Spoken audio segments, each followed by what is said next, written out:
Bonsoir à tous. Je suis très impressionnée parce que contrairement aux apparences, je suis quelqu'un d'assez timide.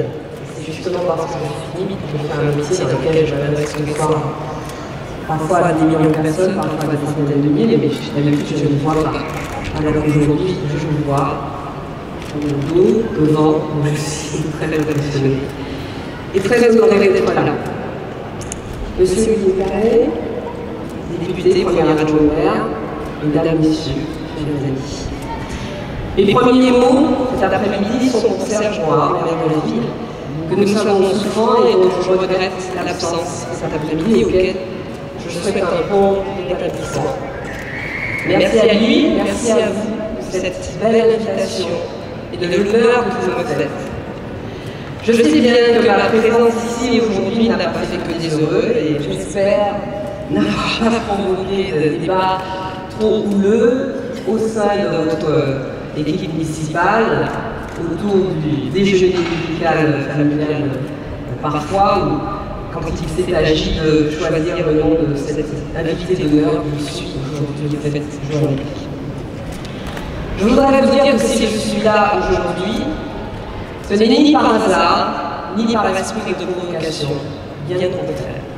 Mais tout simplement parce qu'en tant que Française créole-caribéenne d'Amérique, c'est-à-dire née loin de l'Hexagone, en terre administrativement française, mais géographiquement américaine, je suis aussi, comme tous les nous autres venus de loin, descendants de parents venus de loin, nous autres, les Français, pas très caucasiens, que je suis comme eux, un petit bout de France, un visage de la France d'aujourd'hui. Et que comme eux, comme vous, comme nous tous ici, j'ai été nourri, élevé, éduqué à notre roman national, à notre projet de faire peuple, malgré les divergences et malgré les différences.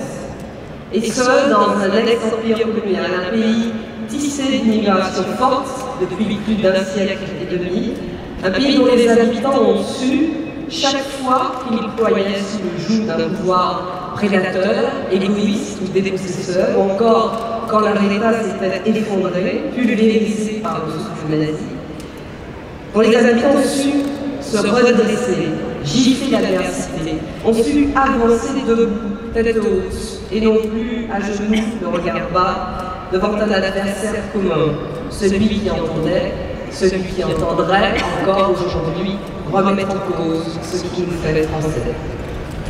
Oui, comme vous, j'ai été nourri, élevé et éduqué au lait et au récit de notre roman national.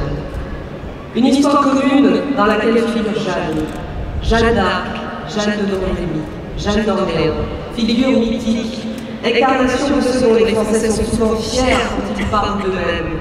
Combativité, résistance à l'ennemi, renversement de l'ordre établi, courage.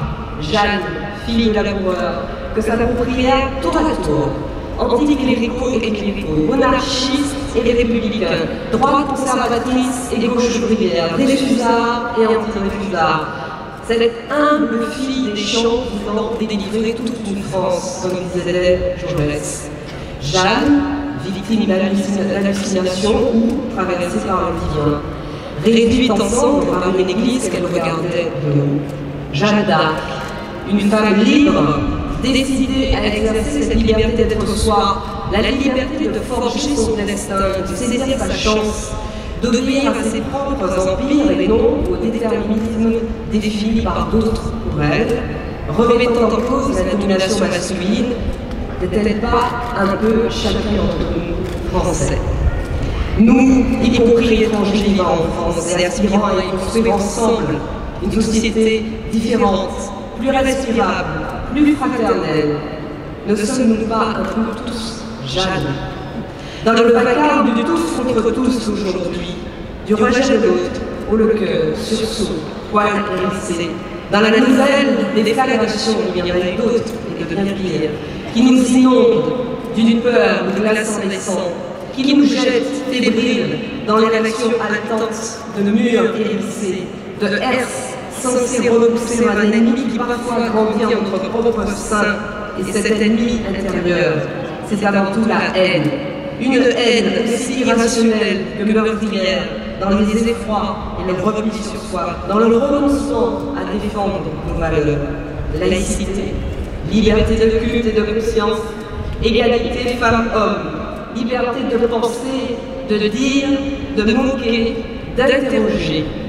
Dans tout ce bruit entretenant nos hantises, exacerbant les fantasmes, organisant le triomphe de la pensée raccourcie, ne pouvons-nous prendre le temps du silence, de la recherche d'une paix intérieure à chacun et intérieure à notre pays, comme un laps de souffle coupé, le temps que remontons-nous à mesure que l'oxygène dilate vaisseaux et pensées, le souvenir d'un moment de notre histoire où édifier ensemble, bâtir un projet commun semblait possible au point qu'un peuple se dota d'une vie à la splendeur encore intacte. Liberté, égalité, fraternité. Tout est dit dans ces trois mots. L'utopie, c'est ce qui nous meut. C'est ce qui finit par rendre dynamique ce que l'on croyait immuable. L'utopie, c'est l'expiration qui chasse en nous les toxines et nous donne la force de regarder demain. La force qui produisit cette devise de la République. Res publica, le bien public. Il y a moyen, notre histoire est là pour en témoigner. Il y a moyen de passer du stade de fourmi engourdie, de fourmi satisfaite, comme dit René Char, à celui de fourmi ailée. Il y a moyen de se tenir debout devant l'adversité.